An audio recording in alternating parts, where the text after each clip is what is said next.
남원주 역세권에 들어선 원주역 무실중흥 S클래스. 원주의 분양시장이 많이 좀 좋지 않았죠. 그런데도 불구하고 이 안 좋은 상황 속에서 1순위 마감되는 좋은 성적을 거두었습니다. 사람들한테 굉장히 호평받았었고요. 그리고 신문에도 굉장히 좋은 기사거리가 올라왔었죠. 그런데 문제는 이거를 이제 다시 되파는 사람들이 생겨나고 있다는 겁니다. 왜 그런지, 그리고 판다면 얼마에 팔아야 좋은지, 무실중흥의 가격과 가치, 그리고 두 번째는 무실중흥으로 살 돈이면 어떤 걸 사는 게 더 좋은지, 그리고 마지막 세 번째는 부동산에서 계속 돈을 벌려면 어떤 치트키를 써야지 되는지에 대해서 이야기해 보겠습니다. 아마 역대급 방송이 되지 않을까.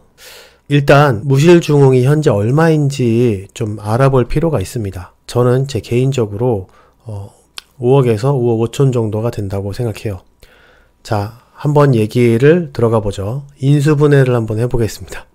나중에 확정된 사항과 아닌 것으로 구분해 볼게요. 무실중흥이 확정된 거는 아파트가 준공된다는 것과 가격에 영향을 미치는 것 중에 하나인 상가 건물이 들어선다는 거죠. 확정된 건 그죠. 근데 그 상권이 들어선다는 것과 상가 건물이 들어선다는 것은 다른 문제입니다. 그죠? 상가 건물은 생기는데 상권은 형성되지 않을 수 있다는 거죠. 무실중흥의 가장 약점이 이제 인프라가 없다는 거잖아요. 나중에 인프라가 생긴다면 그럼 얼마나 갈까? 자, 요런 거에 대해서 좀 정리를 해보려고 합니다. 우선 아파트 요소를 결정하는 요소는 정해져 있어요. 이건 제 뇌피셜이 아니라 모든 부동산 입문서 실투자자 관련 모든 책들을 보면 다 정해져 있어요. 단지 이거를 뭐라고 부르는지가 조금씩은 다른 거죠. 결국은 교통이랑 교육이랑 상권이랑 환경인데 지방에서는 교통이 좀 약하잖아요. 직장과의 거리가 조금씩은 있지만 그거에 따라서 분명히 좋고 나쁘고가 있지만 그게 가격을 결정짓는 최우선 요소는 아니었던 거죠. 그게 조금 이제 교통이 뒤에 있고 여기는 교육이나 상권이나 환경 이런 게 중요한 거죠. 그래서 이런 것들을 분해해보면 교육은 36 중 36초가 가깝다는 거죠. 무실중흥은요. 근데 이제 6구랑은 상관없죠. 네, 거기랑은 좀 상관이 없겠죠. 상권은 고층 빌딩이 들어오고 70% 이상 입점되고 환경은 좋은 균질성의 새로운 도로가 있으니 빠질 곳이 없는 입지가 되겠다라는 게 지금 무실중흥의 입지입니다. 거기에 역세권이라는 장점이 있습니다. 이제 확정적인 것과 아닌 것 중에서 확정이 아닌데 그래도 우리가 예상하는 거, 다 좋다고 예상되는 거, 상권이 좋게 들어선다고 예상을 하고 완성된 모습을 봤을 때 얼마일까? 이게 무풍보다 비쌀까? 라는 겁니다. 무풍보다 비싸지 않을 확률이 저는 높다고 봅니다. 원주민들이 무풍을 선호하는 이유는 사실은 환경이에요. 역세권보다 다른 것들이 좋으니까 현재 원주역 호반보다 높은 거라고 생각합니다. 역세권이 더 선호되는 거라면 호반이 더샵 1차, 2차 그리고 2014년, 15년도에 지은 우미린이랑 세영리첼보다 비싸야지 맞죠. 현재 호반의 가격은 4억대죠. 그리고 무실 우미린과 무실 세영리첼의 가격은 4억이 조금 넘습니다. 오히려 10년 이상 된 아파트들이 더 비싸죠. 호반이 역세권이라서 비싼 거라면 호반이 원래 1억은 더 비싸야지 맞는 거예요. 그죠? 이게 잘 예상이 안 되시면은 호반 서밋이 무실 우미린 옆에 왔다고 생각을 해보면 됩니다. 그러면 얼마일까요? 우미린 옆에 호반 서밋이 300세대라도 괜찮으니까 옆에 있다고 생각해 보자고요. 우미린보다 쌀까요? 비쌀까요? 당연히 비싸겠죠. 그죠? 그러니까 여기는 역세권 때문에 비싸다라고 하기에는 아직은 좀 뭔가 좀 부족하다는 게 있는 거죠. 근데 교육적인 측면에서는 호반이 더 비싸야 되는데 이제 그렇지가 않다는 거고 무실풍경채 근처에 있는 입지는 교육적인 측면에서 선호 요소가 높은 입시 학원가가 형성되어 있고 그리고 환경적인 측면에서는 무풍이나 무중이나 둘 다 균질성은 좋은데 그죠? 아파트들이 깔려 있으니까 도로 정비도 잘 되어 있는데 무풍에서는 좀 더 선호 요소가 있다는 거죠. 그게 입시 학원이 있고 부천 커뮤니티가 형성되어 있다는 겁니다. 이게 부천 커뮤니티가 시청과 법원으로 깨끗한 환경이 부촌을 형성하게 된 원인이 되었던 것 같아요. 근데 이거는 다른 지방도 비슷합니다. 시청이랑 법원이 있으면 그쪽이 부촌이 되는 경우가 대부분이에요. 그게 아니면 새로운 기업이 들어와야 됩니다. 아주 좋은 기업, 연봉이 억대를 넘어가는 기업이 들어오면은 그쪽이 좋아집니다. 예를 들어서 호반 서밋 옆에 뭐 카카오가 들어온다든지 뭐 네이버가 들어온다든지 아니 삼성전자가 들어온다든지 그러면은 그쪽이 훨씬 더 높겠죠. 근데 이제 그렇지가 않다는 거고, 무실풍경채가 가지고 있는 부천 커뮤니티가 아직까지는 계속될 확률이 높다. 왜냐면 부천 커뮤니티라는 걸 사람들이 왜 좋아하냐면, 같은 학원 부모님이나 같은 학교 부모님이 이제 인맥이 되다 보면 일단 주고받는 정보들이 많이 달라져요. 정보도 달라지고 서로 친해지기 시작하면 인맥도 달라지죠. 같은 강남인데 압구정이랑 청담이랑 다르죠. 인맥도 인맥인데 정보도 정말 엄청나잖아요. 대치동도 그렇고 다르다. 같은 강남이라도 가격도 다르죠.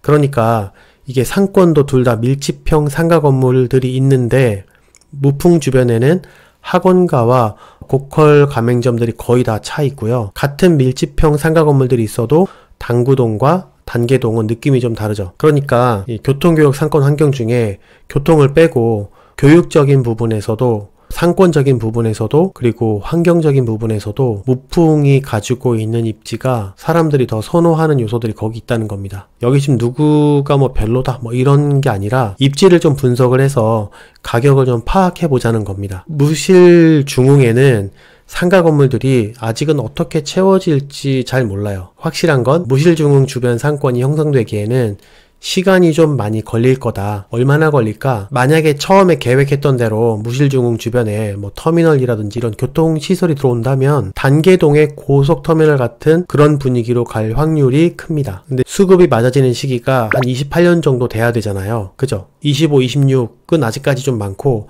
27년은 수급이 조금 맞아지고 28년 돼야 좀 맞아지는데, 그때 아파트들이 들어서야지 상가들도 들어서겠죠. 왜냐면 28년, 30년이 되어야지 남원주 역세권은 성숙기를 맞이할 것이라고 저는 보고 있어요. 아파트가 먼저 들어오지 상가가 먼저 형성돼 있지는 않거든요. 상가들이 왜 먼저 들어와요? 거기다 비어있는데 1, 2년 그냥 월세 낼 점주들이 어디 있어요. 그러니까 아파트들이 들어서고 어느 정도 성숙기가 되는 것 같다고 해야지 그때부터 상가가 차고 학원가도 차는데, 그게 차도 단계동, 당구동 모습이 될지 무실풍경채 모습이 될지 우리는 알 수 없는 겁니다. 근데 지금으로서는 단계동 같은 느낌이 되지 않을까 하는 생각이 들어요. 그리고 그때 무실중흥의 가격이 6억이 되려면 무실풍경채 가격은 6억이 좀 넘어 있어야지 맞는 거죠. 그리고 그 무풍이 언제 6억이 돼? 라고 한다면 무풍의 가격이 6억을 훨씬 넘어가려면 시세가 그 춘천에 센트럴타워 프루지오가 한 8억은 돼야 된다. 여기 표를 보시면 예전에 한 6억 정도 더샵이 한 5, 6억 됐을 때 8억 정도 됐었거든요. 네, 그러니까 무풍의 가격이 한 6억을 넘어가려면 춘천 센트럴타워 프루지오가 8억은 돼야 될 거다. 그러니까 저는 제 무실 중흥의 가격이 한 5억 5천 정도가, 지금은 5억 5천 정도가 될 거라고 보고 있고, 그렇다고 해도 지금 당장 이거를 5천만 원 프리미엄을 받는 거는 무리다 이거죠. 5억 5천도 어느 정도 상권이 형성이 되고 입주쯤 돼야지 저는 될 거다라고 생각이 듭니다. 그리고 이제 원주에서 무실중흥으로 살이라면 어떤 걸 선택하는 게 더 좋은가에 대해서 얘기를 해보려고 합니다. 우선 제가 방송을 일요일날 올리려고 했는데 오늘 사연을 신청해 주신 분이 좀 급하다고 하셔가지고 어떻게 전략을 짜야 될지, 제가 이걸 글자로 쓰는 데는 많이 한계가 있죠. 이제 대면 상담을 하면은 제일 확실하게 제가 잡아드릴 수 있습니다. 뭐 금액은 어떻고 어떻게 돈을 모으고 있고 얼만큼 모으고 있고 어떤 방식으로 생활하고 뭐가 제일 중요하고 이렇게 좀 하면은 대면 상담으로 하게 되면 확실하게 이거를 잡을 수 있는데, 그렇게 하는 게 아니라 뭔가 화면을 좀 보여줘야 되고 저도 이거를 좀 이렇게 정리해서 브리핑 같은 걸 해드려야 되니까 부족한 부분이 있어요. 딱 맞추기에는. 근데 어쨌든 이분은 어쨌든 한 5천만 원 정도로 선택할 수 있는 선택지가 필요한 것 같아요. 근데 제가 이분한테 개인적으로 좀 더 해주고 싶은 얘기가 있긴 한데, 그거는 이제 일단 이 얘기가 맞는지 보고, 제가 지금 이제 드리는 얘기가 비슷한 분들이 지금 많이 있거든요. 무실중흥을 지금 팔고 싶은데 어떻게 해야 되냐,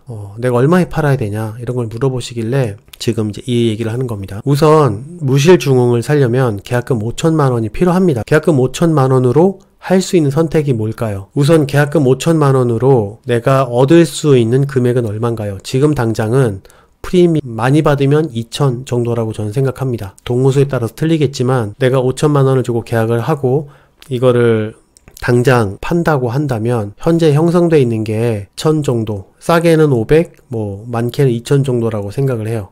그래서 2000을 만약에 내가 벌었다라고 한다면 내가 5천만 원을 주고 2,500 정도, 2,000 정도 이렇게 번다고 한다면 한 10%가 어쨌든 안 되는 거죠. 내가 들어가는 돈. 그런데 저는 이제 그거보다는 이미 싼 거를 좀 고르셨으면 좋겠어요. 이미 싼 거.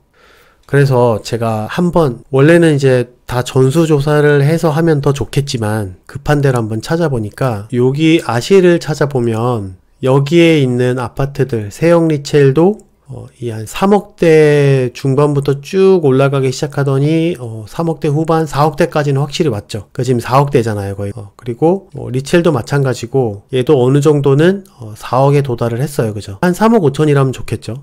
그리고 우미딘도 4억대는 확실히 넘어갔어요. 이쪽도 있는데 이쪽도 싸긴 싼데 이쪽에 있는 아파트들보다는 지금 휴먼시아도 어찌 보면은 2억 7천에 3억대니까 한 3천으로는 살 수 있는 아파트이긴 한데 요 아파트보단 조금 더 좋은 거를 샀으면 좋겠어요. 저라면 그렇게 할 것 같아요.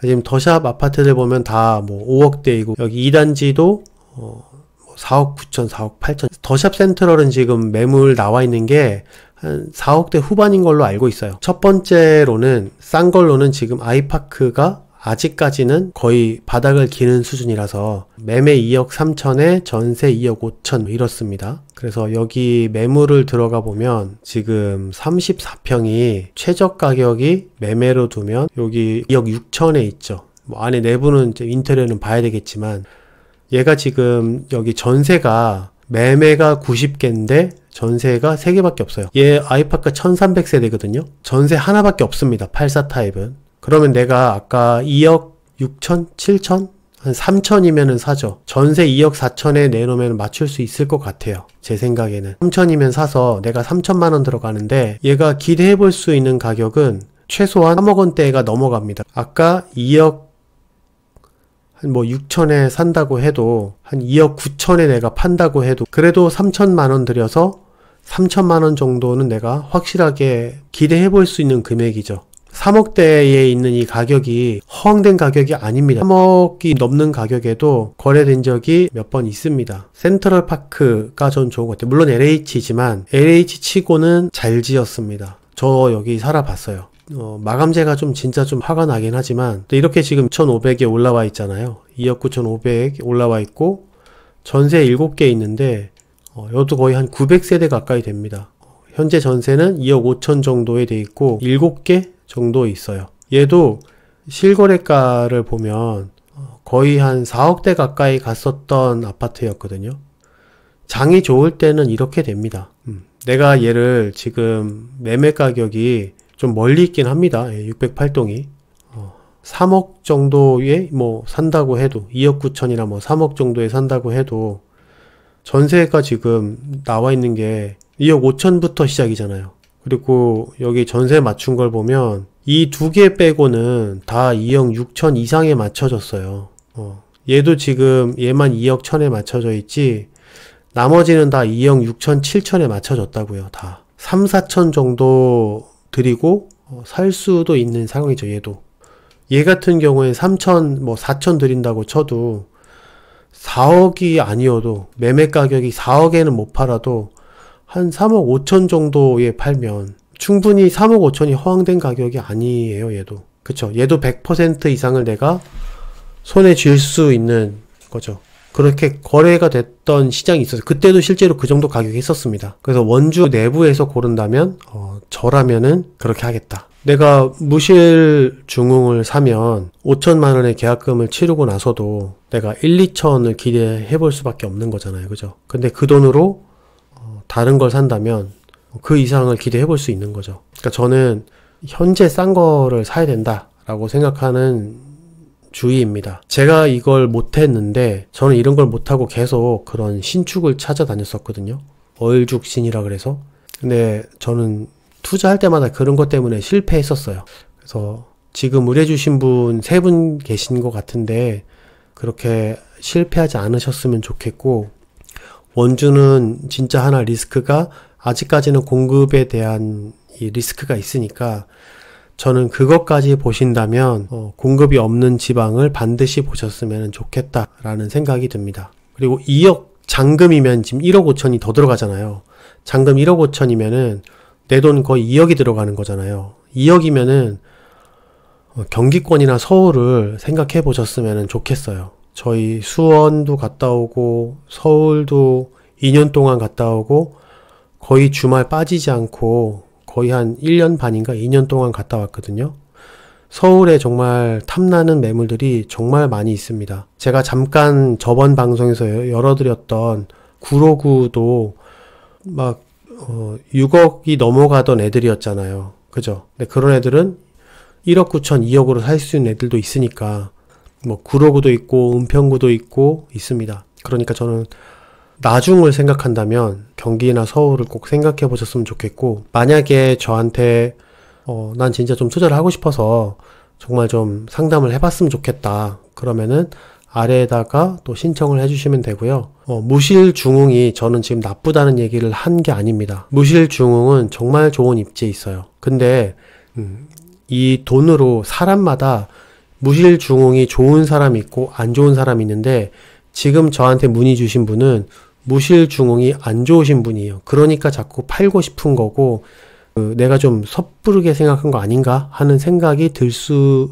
있는 겁니다. 무실중흥은 서울에 출퇴근을 해야 되고 내가 아파트에 대해서 그렇게 많이 공부할 시간도 없고, 나는 그냥 하나 사서 거기에서 살면서 시간이 많이 지났을 때 내가 차익을 좀 얻고 싶다면 무실중흥, 무실우밀인 저는 굉장히 좋은 선택이라고 생각해요. 나중에 시간이 많이 지났을 때는 서울이 얼만큼 오를지는 모르기 때문에 대신 이제 서울에 대한 가격과의 그 가격 비율을 생각해 보시면 더 좋겠죠. 하지만 그게 아니더라도 무실중흥이나 우밀인 사시는 분은 서울 출퇴근에 내가 월 납입금이 나한테 크게 무리가 되지 않는다면 저는 진짜 좋은 선택이라고 생각하고요. 근데 지금 고민하시는 분들은 뭔가 좀 더 좋은 선택이 없을까? 내가 지금 이 돈으로 무실동에 들어가야 되는 기회가 지금밖에 없는 것 같은데, 나중에 너무 많이 오르면 못 살 것 같은데, 그렇게 생각하시는 분들은 내가 내 집 마련을 생각하는 게 아니라 내 마음속에는